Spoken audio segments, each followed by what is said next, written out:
Um, Hello and welcome everyone. I'm Katie Darr. I chair the U.S. Biosphere Network's Communications Committee, and I coordinate the Champlain-Adirondack Biosphere Network. Welcome back to the new season of Biosphere Bites. This is the U.S. Biosphere Network's bi-weekly seminar series. It's a dedicated space to support regular exchange and learning across our national and international networks, as that is such a strength of being part of the U.S. Biosphere Network and the World Network of Biosphere Reserves. So these bi-weekly 30-minute talks cover a broad range of topics, but all highlight important work being done to improve human connection to nature and making progress towards the Sustainable Development Goals in biosphere regions. As a reminder, these talks are recorded and will be posted to the U.S. Biosphere Network's YouTube page. If you can't attend any of these live or want to send to folks who couldn't attend live and want to see them later, we have that as a resource, and I'll post that link in the chat. I'll do some usual Zoom housekeeping. If you're not speaking, please keep yourself on mute, or if not presenting, excuse me, or asking a question during the Q&A, please keep yourself on mute. There will be an opportunity to ask questions after Jen's presentation. You can put questions in the chat throughout, and we can get to those during the Q&A period, or you can save them and raise your hand and ask them live during that portion of the agenda. I'll welcome everyone to introduce themselves in the chat, as well as what biosphere region they're tuning in from, if that is applicable to you today. And without further ado, I'd like to introduce our speaker, Jen Kretser. Jen is the Director of Climate Initiatives for the Wild Center, which is a science center in the Adirondack Park here in the Champlain-Adirondack Biosphere region. She manages the Wild Center's climate engagement programs, including the Global Youth Climate Program. She serves as a steering committee member on the Champlain-Adirondack Biosphere Network. We are so lucky to have her as part of that steering committee, as well as having her with us today to talk about the great work she's been doing, both within our biosphere region, but also abroad and others. So Jen, without further ado, take it away to tell us about how you're mobilizing youth climate action in biosphere regions. Thanks. Thanks so much for having me, Katie and Kelly. I'm really happy to be here. It's great to be able to share this. I'm excited to, thanks, John, Fritz, and Cliff for being here today. I'm excited to connect with you all. And then I also just want to acknowledge that my amazing coworker, Cedar Barg, is also on the call. I'm going to share a bit today. I'm going to just share my screen here. Let me get that pulled up. And okay. Just making sure you can all see this. Yes? Yes. I can't see you, but you can see me. Okay, great. So again, my name's Jen. I'm the Director of Climate Initiatives at the Wild Center. We are a science museum. If you're not familiar with us, we are located in the northern part of the Adirondacks in Tupper Lake. We opened in 2006. We have a 115-acre campus. We're really focused on connecting people and nature, and working that we do that through all of our different programs, exhibits, and experiences. We also are an aspiring net zero facility and program space. So that's something that as an institution we are deeply committed to, is our sustainability. You can see we have our big solar array. We have many demonstration and education pieces that are dedicated, including our silver LEED certified building that are dedicated to this. And it's an important part of who we are and in the mission of our organization, which is to ignite an enduring passion for nature that inspires action to ensure a thriving natural world. I'm going to be sharing about a couple of different programs today that we've been doing here in Cabin, also in the Frontenac Arch Biosphere Reserve, as well as in Malaysia, which is a new initiative that are working specifically with biospheres and with the Biosphere Network, and have plenty of time for questions at the end. So one of the programs that we've been doing at the Wild Center since 2009, and is now a signature program for us, are our youth climate summits. So youth climate summits bring together young people, typically high school age, but sometimes also college or middle school, bring them together to learn about climate change science, climate justice, climate impacts that are relevant to their sites or their regions, and climate solutions. We started this program back in 2009. They're super dynamic programs. Our Adirondack Youth Climate Summit is a 2-day event. We showcase multiple entry points for young people to engage in climate action, to learn about green jobs or climate jobs. Every job is a climate job, I should say. To network with peers, to really understand and not feel alone in the space they are in the world, and their concerns about their future and the future of and concerned about the future, the environment, and we really also focus on climate action planning. So there's a couple of different pieces to this. So one is that our content is very focused on climate science, on climate justice, on solutions, as I mentioned, but we are also a space for positive youth development. So we also are really focusing on youth leadership development, creating spaces for collaboration, creativity, communication, helping youth to find their way in the world, whatever that happens to look like. And it's under this umbrella of our summits and our broader climate program. So I just wanted to mention that that's something that for us, the summits have really emerged into this into a youth leadership program with a very strong focus, obviously, on climate content. So, oops, here we go. I have a short video to share with you about the summits.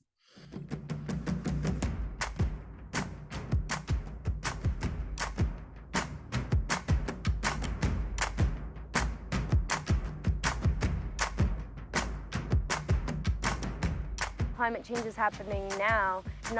It's not our grandchildren's problem, it's our problem. And here in the Adirondacks, we bring together about 200 students for 2 days to learn about climate change science, impacts, and solutions through the creation of climate action plans. You know, with summits all over the world, feels like we've had like 60 summits now, like globally, and that is insane. Like start an environmental club at your school or go to your town and ask for a climate action plan. In addition to that, our green team has spoken at about a half dozen different climate summits around the state, sharing our experience with the projects that we've done and how we can create a climate action plan for others to follow as well.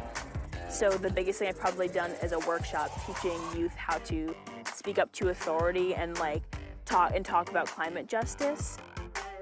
And I think like the term, you know, like a climate summit is just gonna become like a household thing. can't just dump it on a different generation because the time to act is now.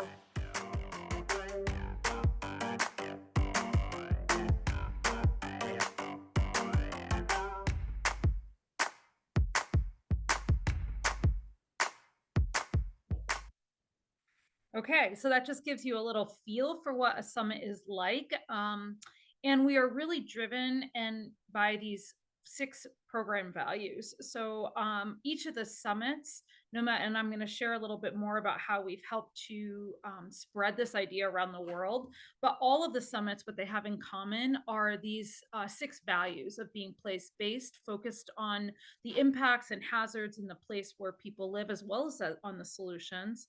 Action oriented. So while we definitely want to ground all of the young people in the science of climate change and the impacts that are happening, we also want to shift and move towards this kind of action focus. And we have that through our youth action projects that each team does. Solutions focused. So again, like what are the solutions that are at hand that we can use? What's happening right here in our community? What partnerships and assets can we find right here in the region where we live that are already working on solutions and how we can get involved?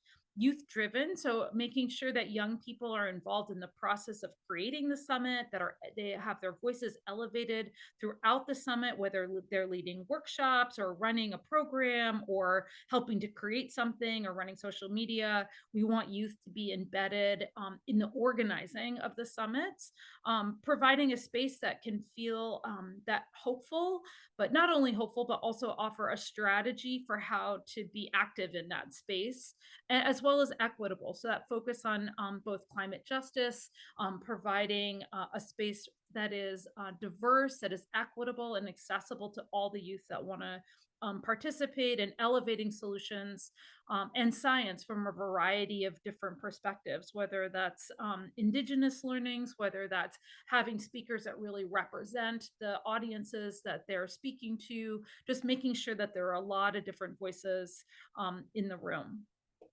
So that's kind of the like what the summits look like. So since we started this program in 2009, we thought at the time like, oh, we're just going to do this for a couple of years. So here we are, fast forward 2004, and we've actually been working around the world on spreading this idea.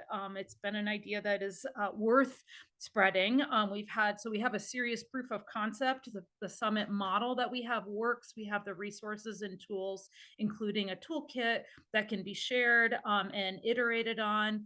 Cedar, who's on the call with me, manages our global network of summits, connecting with them through monthly meetings, through a monthly newsletter, through presentations. We go to other summits to help organize and host them, or help to mentor those summits in other places. And we also learn so much from that work, and help to improve what we're doing and keep iterating on this idea of the Youth Climate Summit. So to date, we've had over 200 summits in 10 countries and 24 US states, and that is growing like literally almost every day as we continue to spread that idea.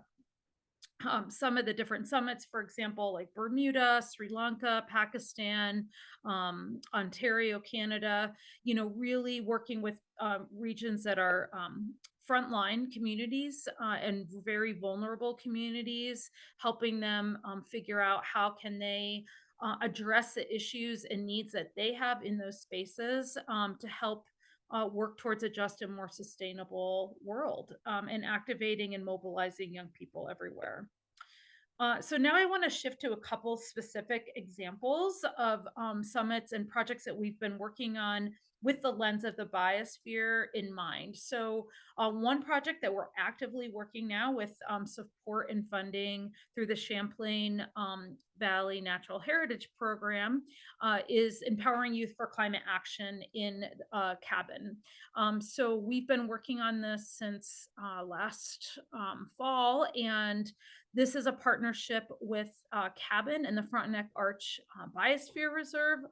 We've been actually working, we had a history of working with Frontenac Arch. They've been doing youth climate summits at Frontenac Arch for a few years now, almost 4. So this was a natural partnership to see could we collaborate on a summit, and collaborate on leaders building youth leadership. So this past summer, we hosted a 4-day youth climate leadership retreat and worked directly with that planning with the Frontenac Arch team. And then we're going to be working later this fall on youth climate summits and supporting that.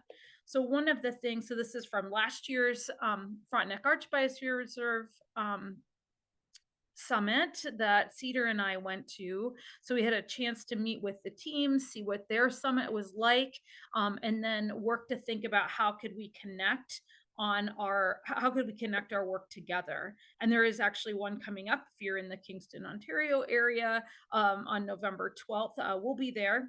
So I just wanted to make sure to give them a quick shout out.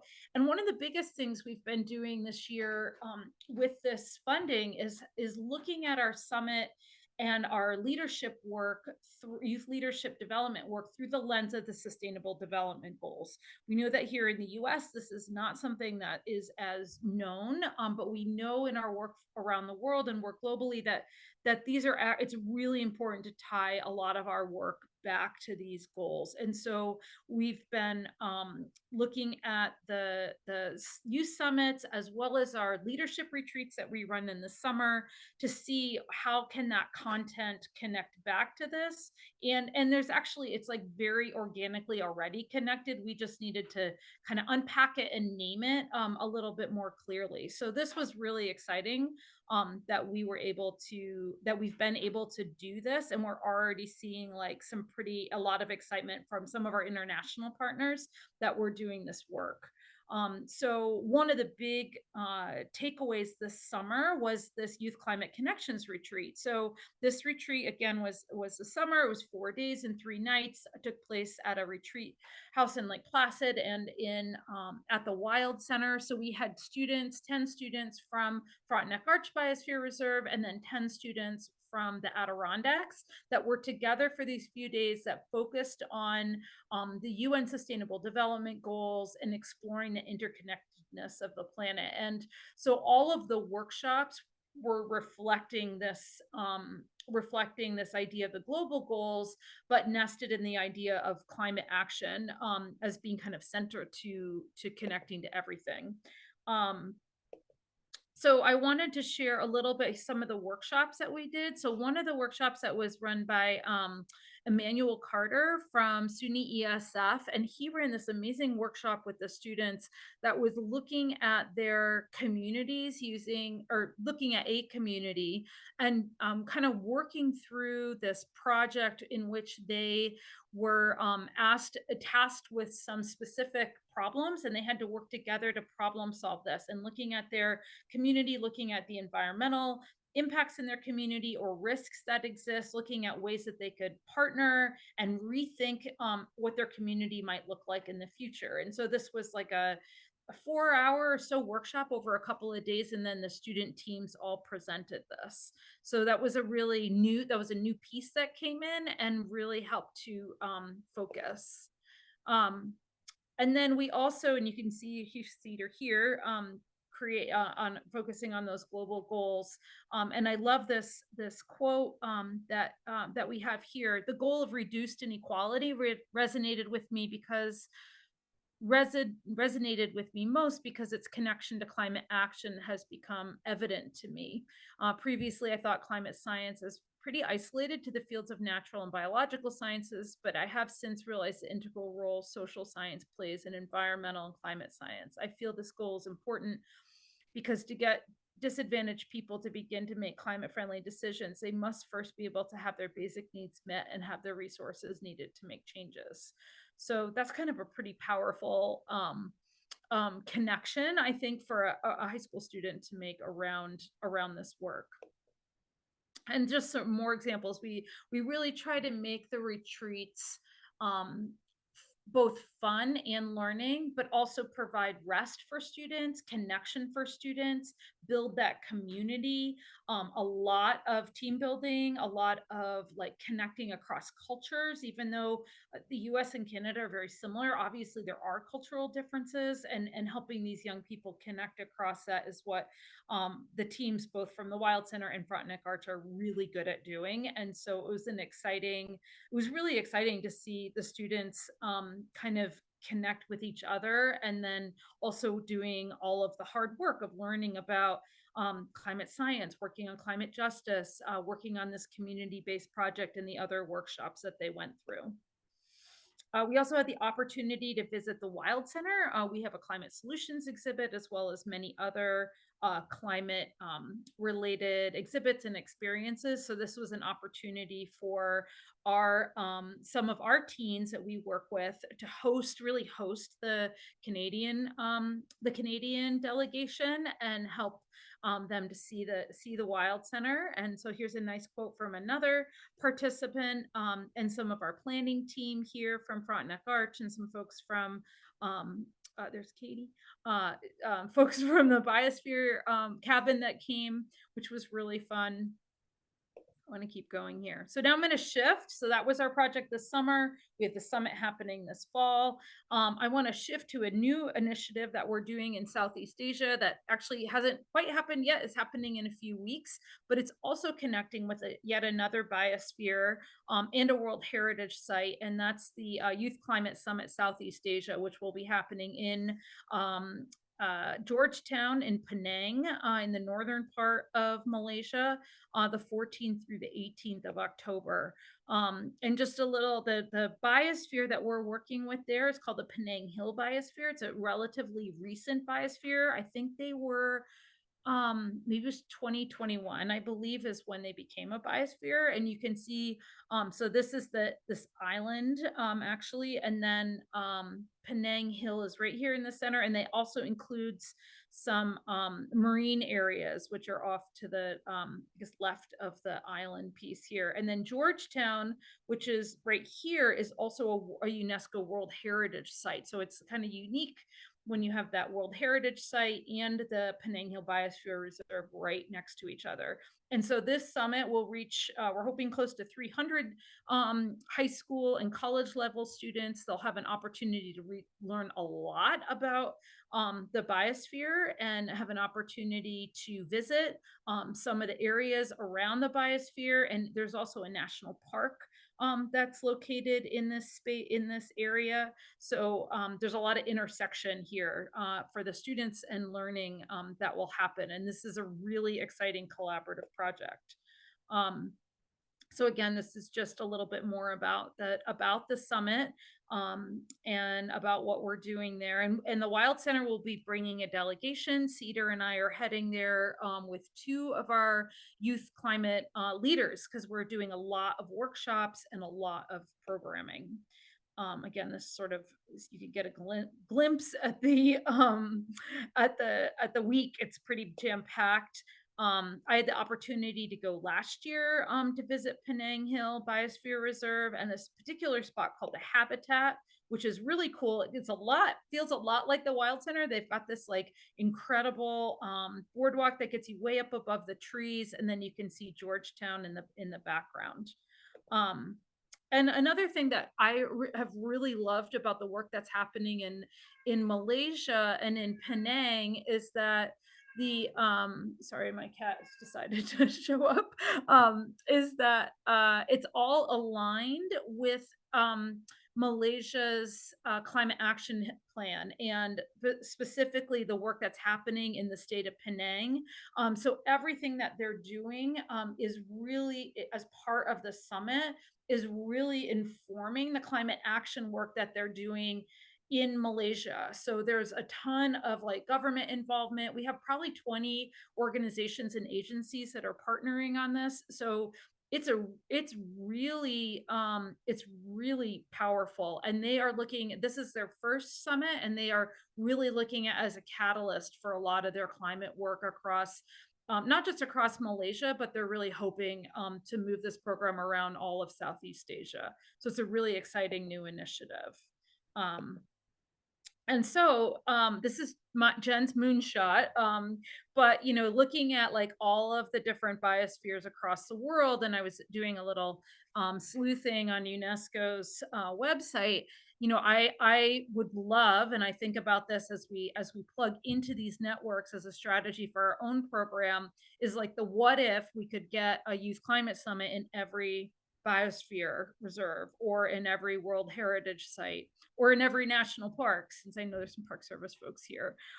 So I just wanted to put that out there, that like we know that this model works. We know that we have 200 proof of concepts, and we know that it really mobilizes and catalyzes not just the youth, but also the adults that are working in partnership with youth. We've seen really transformative things that have happened to the organizations and agencies that are just really, and ours is the Wild Center is one of them. Like our entire like strategy and mission has shifted to like really see the climate work that we're doing as integral to our museum and the work that we do, and as a major program and strategic initiative as an organization, and it's baked right into our new strategic plan. So, and we're seeing that in many other of the sites that we work with. So we know that it changes agencies, it changes organizations, and I really think that it can, change the world. So, okay, so our summit, just a quick little highlight, is going to be in November. If anybody's around, you are all welcome to join us at the Wild Center, November 7th and 8th. We have as I mentioned, a free toolkit, and that is it. I want to give us at least a few minutes for questions. I know I talked quite a bit. I see there's a lot of chats happening. Yeah, thanks, Jen. That was awesome. And yeah, we are so lucky to have you as part of all of these different networks and connecting us to things globally too. There's been a lot of chatter in the chat, a lot of good ideas percolating. So I'll just open it up for questions or discussion for folks. I'll just hop in. Jen, this was incredible, and it's just so amazing. I remember us sitting in a coffee shop in Saranac Lake talking about these ideas like 2016, 2017, and to see this come to fruition, it's such incredible work.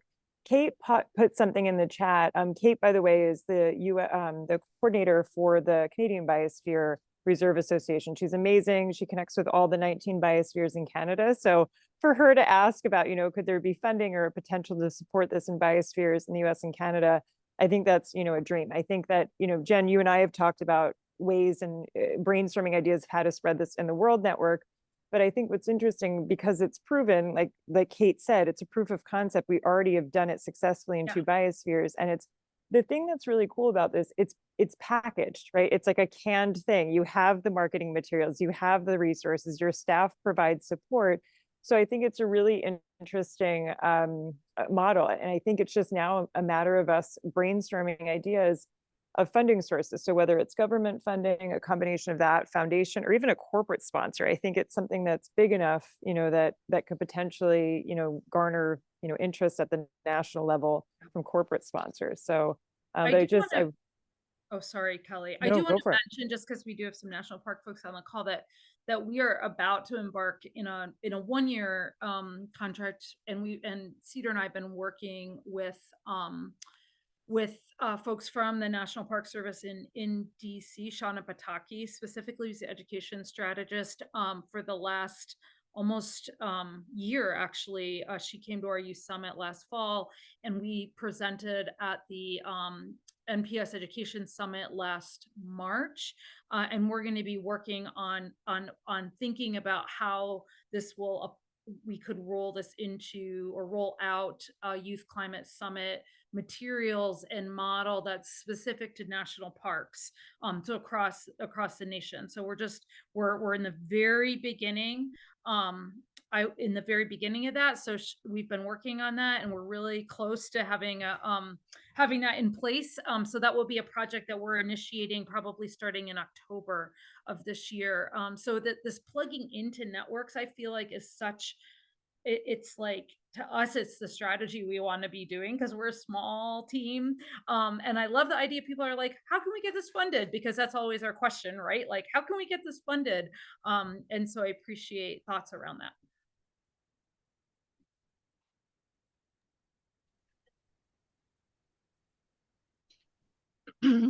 So my question was, what is the funding base for your particular model? I know I've talked to Frontenac a little bit about kind of how they get funding, and it would be nice for some kind of corporate sponsorship or something to provide some base, and then have either cost recovery or some fundraising to help reduce costs. But what is your current kind of funding model to do the ones at the Wild Center, or recommending when you is it a franchise? Do people have to pay to use this? You're just no, it's okay. all free. Everything is free, open source. We do not want payment or anything like that to be a barrier. If we go to a summit, we love to get at least travel covered, or, like give us a bunk room to stay in. Like, that's really, we do, have to raise all the money. So right now, it's a mix. So we have been getting funding through NOAA, the National Oceanic and Atmospheric Administration. We had two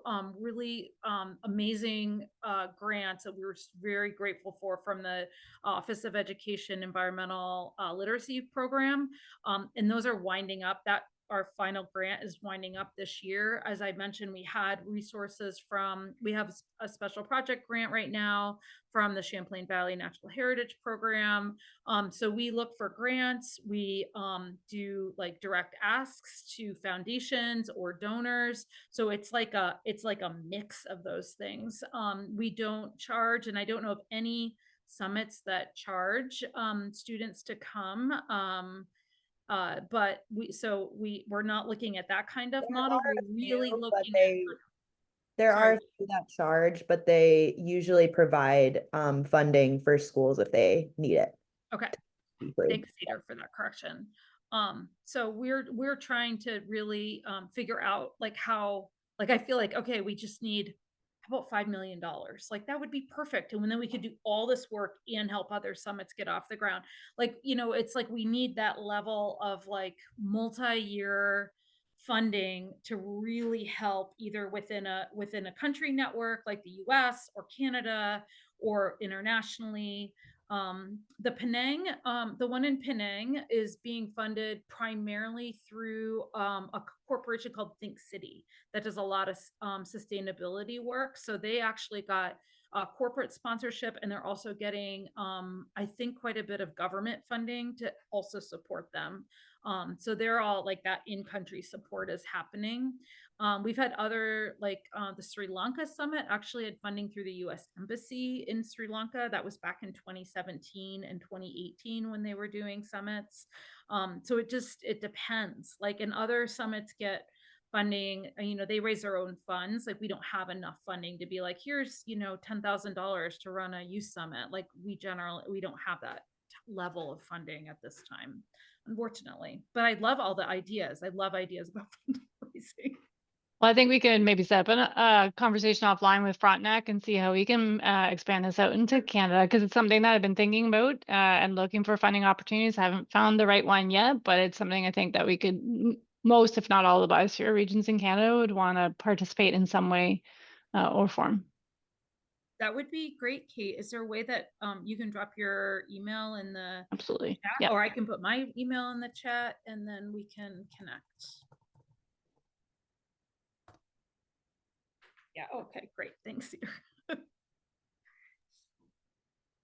Great. Well, we are past our 12:30 end time, but I always hate to cut these conversations off, especially when they're generating such good partnerships, ideas, and funding opportunities. But please stay connected with one another. And I'm so excited that these are recorded so we can share this with the rest of the network and folks can reach back out to with their questions and interests that I'm sure will come up after they see that. So thank you, Jen, for taking, and Cedar for taking the time to speak with the US Biosphere Network and Zebra about this today.